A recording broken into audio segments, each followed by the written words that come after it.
See, the problem is I'm so angry. I'm really, really, really, really angry. I'm really, really, really, really, really fucking angry. I'm fucking furious. I'm outrageously furious.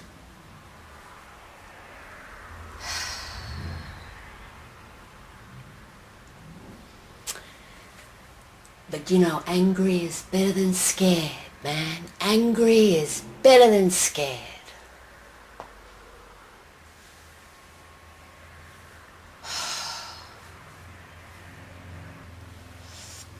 These days, I don't even want to worry about what I look like.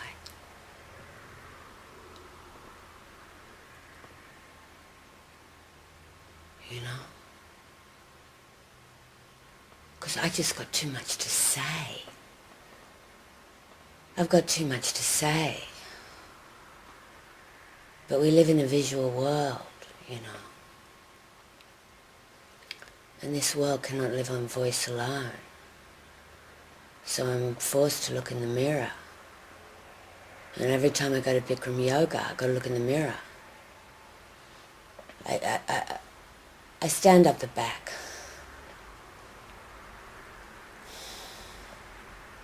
I look great on one leg from a distance. I look great on one leg from a distance. That is the truth. And the truth is that the truth is my currency. The truth has no currency, which leaves me broke.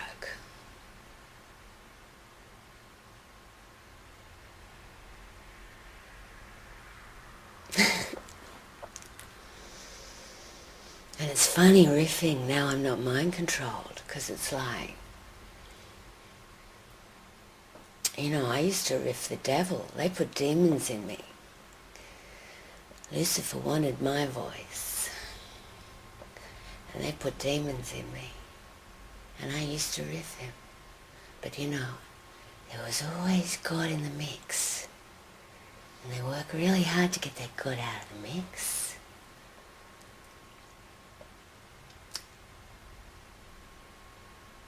And I have got a story about how they did that. I have got a story.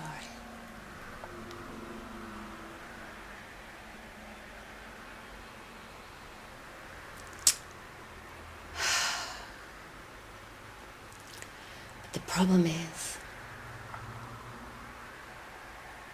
that story is dangerous truth. And it's not dangerous for me anymore because they've taken pretty much everything and there's always tomorrow.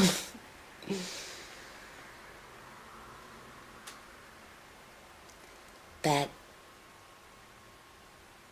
at least if they kill me now, they won't have harvested my soul. They didn't get my soul. That's actually a really, really big deal. It's sort of the biggest deal. Because that's what they want, you know? As soon as you hand it over, they knock you off, man, unless you're useful. And they'll keep you around for a while longer.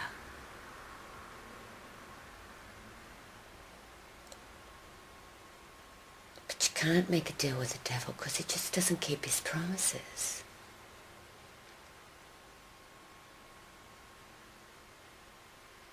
And I think that's really what my schizophrenia was. I was just running around in a Christ frame of mind, making deals with the devil. I was on a tightrope, you know, between the damned whore and the God's police, you know, between Madame Lash and Mary MacKillop, always. I've got photos, man.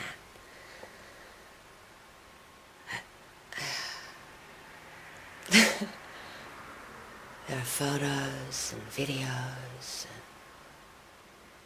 shows and books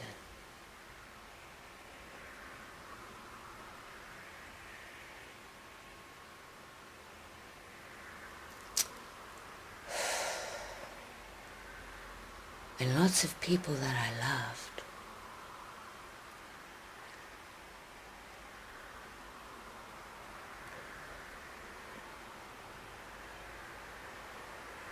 But it was fake love, you know. It's like we've all been mind controlled by the reptilians. I was thinking of Charles, you know, when he was marrying Diana, and how he said, you know, love, whatever that is. Poor little Diana. It's not a very well-mannered thing to say. Anyway, she's dead. They killed her.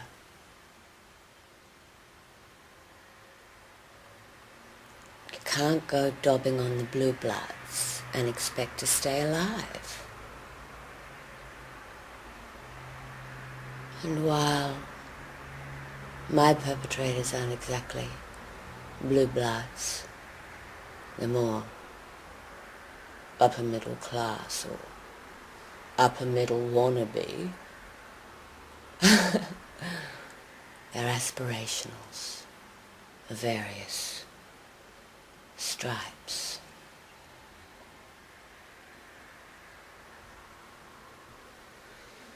Anyway.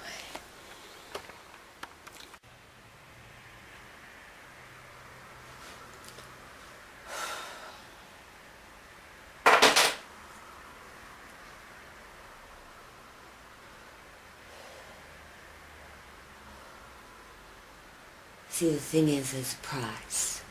And they do warn you. They do sort of warn you there's a price.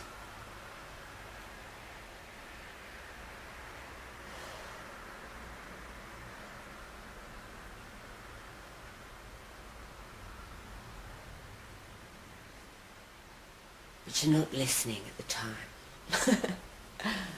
And anyway, you're curious. You want to experience everything.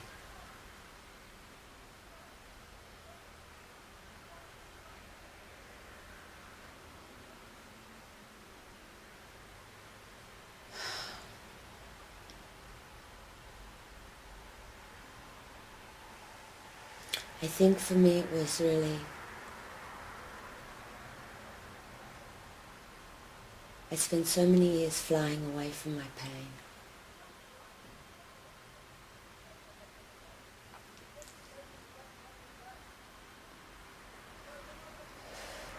And being set up every spot. I was like a seagull. God. Someone's yelling outside the window. He's either talking on the phone or he's having a fight.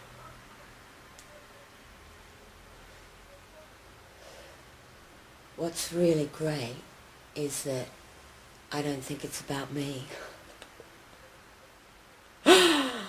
Because for months, going on, well, 18 months. When did Bob leave? October 2013.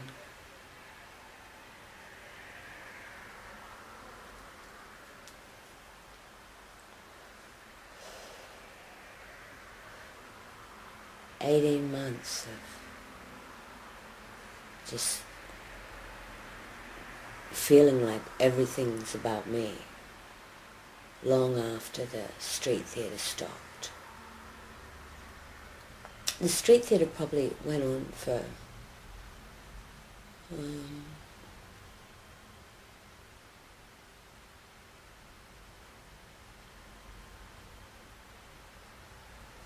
a good 6 months after Bob left. Yeah. So, he's working for someone, man, or he's in some sort of a society because, there's too much shit happened that, can't be put down to coincidence. And a lot of it I've got on video. But, I'm too traumatized to edit it. I can't do anything. I can't write my stories. I can't edit.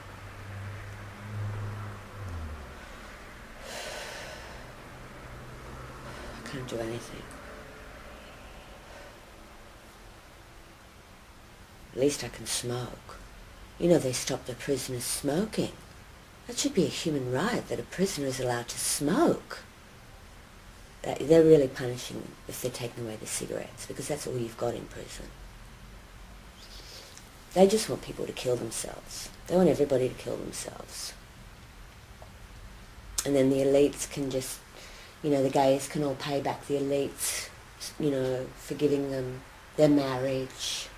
They can all have a big sodomy party as the peasants starve. That's what's going on. And everyone's got these rainbow things on Facebook. Rainbow. It's like rainbow cum. It's like they're being bukkakied on by the New World Order and they don't even know it. It's such hive mind. Why doesn't somebody change their, give a rainbow to the refugees? Give the rainbow back to the children. Gays steal everything. They stole gay for a start. It used to mean happy. Not gang-stalked and totally oppressed and silenced and put out either to pasture or to breed. Gay used to mean happy. You could be a gay gal. You didn't have to lick pussy, Now everything's about who you're sucking off. That's your status. That's an identity. And everyone was born this way. Well, they weren't, actually. Blacks were born that way. Get off their bandwagon.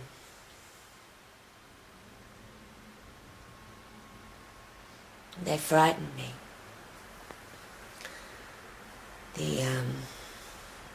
I was really mild in my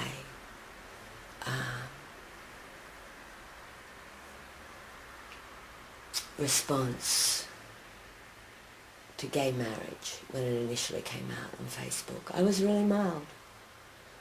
I was just like, well, what's in it for me? And who's going to mind the baby when you go to the bathhouse?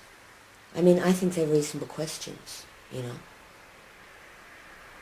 Gay lifestyle is not, a Disney cartoon. Or maybe it is if you slow down and have a look at the subliminals. But, it shouldn't be. You shouldn't be mixing those worlds. Everything's being homosexualized. And it is part of the mind control. And the reason why I know that is because, the bisexuality was a big part of my mind control. I've got a chapter about it in my book. You know how I first went to America? With the invitation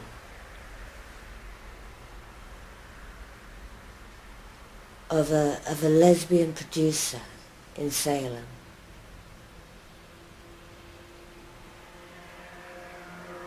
And I had the craziest, email affair with her. I mean, it was just I was totally somewhere over the rainbow. I mean, that's a script. I can't find it. It's gone. They've probably nicked it. It's just, whatever programming was happening, I was writing it out. Because, I knew I was somewhere over the rainbow. I didn't know how I got there, but I knew I was there for quite a while. I think after the French husband, I split with the French husband, then it really became obvious. And I became a writer. That's when I became a writer. Before that I was an actor, I was a performer. I wrote things, I wrote songs, and I wrote pieces to camera for Wonderworld, and I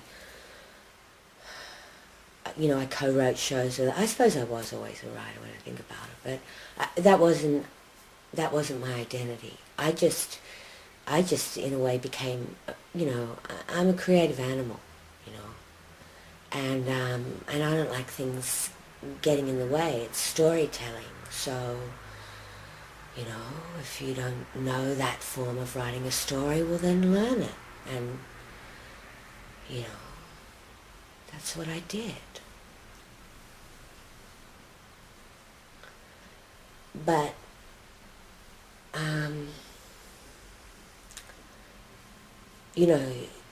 the programming absolutely came through in the writing. And that's why I was so fascinating to my handlers. And I have had a lot of handlers. There's been a lot of money put into me. I don't, who knows when this started.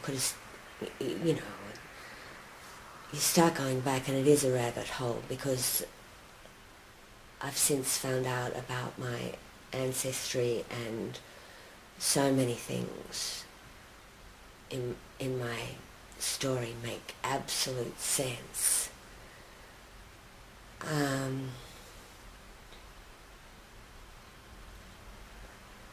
But, somebody like Lewis Morley took that photo.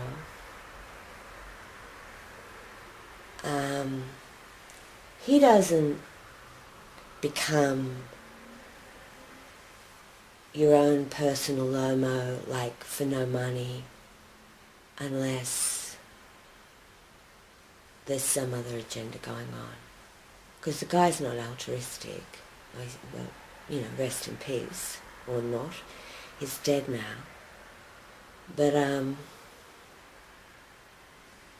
he was completely self-absorbed, so it wasn't an altruistic act. And like for years, I sort of wondered what it was. Oh, I must be his muse, I thought. But then when he submitted my photo for the Telegraph, for the alternative face of the decade or something, 1990 maybe? Alternative face of the decade. And he submitted like those first photos that he took of me, and in that article he said that I wasn't very attractive, but I was really attractive on the inside. Thanks, Lewis. And he compared me to Madonna. Well, now I know why, because she's the big Illuminati fucking, whore of Babylon. So, she's the model. She's the mind control model. But at the time, it was like, I didn't identify with Madonna on any level. I didn't even know why I was, being compared to Madonna's beauty and coming up short. Like, it wasn't that I was out of my league. It wasn't anything to do with my league.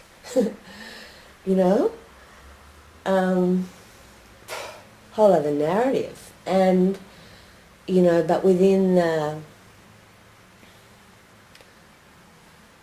the matrix, that is the narrative. And anyway, so Lewis was sort of grooming me. When I started writing, he'd criticize my writing, and I wrote a story about him once, and he rang me up early in the morning and just, Lewis this and Lewis that, and told me it was a really fucking, I couldn't write, and he was so nasty. He was like a bitchy queen when he got nasty. But see, that didn't stop me. See, the handlers, because they're supposed to be handling you. They're supposed to be like pushing you more in this direction. You're the performer, or you're the whatever, or they'll fill you with content and you'll pump it out, right? But, I kept going off the rails because the God in me was really strong, and because God is truth. So the truth telling me was really strong. So even when I was like, fucking, whoa, man, in the pits of Hades, I mean, I was,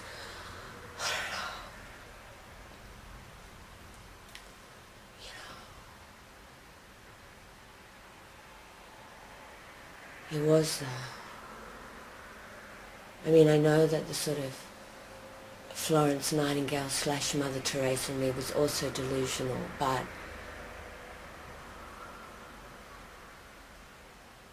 she also saved me.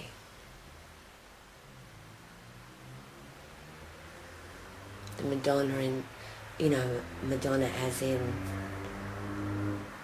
our Holy Mother, the Virgin Mary, and Mary MacKillop out there in the wilderness, looking after the orphans when the church kicked her out.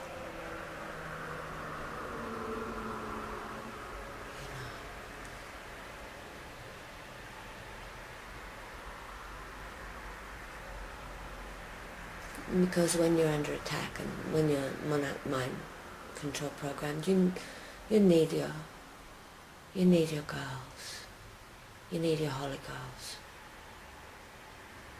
They keep you.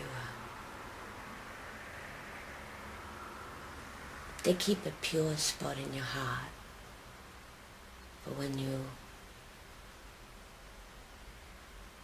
do finally come back and inhabit yourself again. You've got, a clean little spot to slip into, Because once you've been through satanic ritual abuse, you're just a tar baby. You're a tar baby.